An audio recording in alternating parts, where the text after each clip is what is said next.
China Travel Partner CTP ကပိတ်ကြားထားတဲ့နန်နင်းရန်စော်နဲ့ကိုယ်လင်းတရုတ်ခရီးစဉ်ကတော့ဒီနေ့မှစတင်မှာဖြစ်ပါတယ်ဗျ။တဝါဝါလာတွေခန်းစားဖို့အတွက်ကျွန်တော် ready ဖြစ်နေပါပြီ။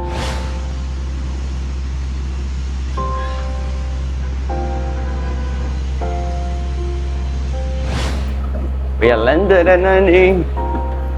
Hey, 你好。你好，我叫 Andy。nice to meet you, Andy. ဒီစိတ်မှာကျွန်တော်တို့ခရီးစဉ်ရဲ့ tour guide ဖြစ်တဲ့ James ရဲ့ဖော်ယူတဲ့ကြိုးစိုးတိုင်းနဲ့တူတူတရုတ်ပြည်ရဲ့အငွေသက်တွေကိုပထမဆုံးခန်းစားရပါတယ် In the south of ။ဟိုတယ်သွားရဲ့လမ်းခေတ်ချောက်လုံးပါလေ။ James ကကွမ်ရှိပြည်နယ်ရဲ့သမိုင်းကြောင်းတွေကိုတေချာလေးရှင်းပြပေးပါတယ်ဗျ။ကျွန်တော်တို့အတွက်စီစဉ်ပေးထားတဲ့ဟိုတယ်ကတော့ Meili House လို့ခေါ်တဲ့အရန်လာတဲ့ဟိုတယ်လေးပါ။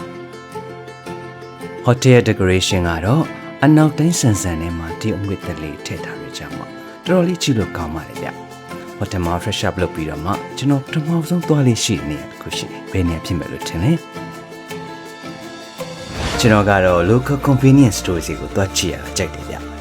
။နေရာတစ်ခုရောက်သွားပြီဆိုလို့ရှိရင်သူတို့ရဲ့ local snack လေးတွေကိုစားကြည့်ရတာဘာနဲ့မှလဲလို့မရဘူးဗျ။ကျွန်တော်ဘာကိုရွေးမယ်လို့ထင်လဲ။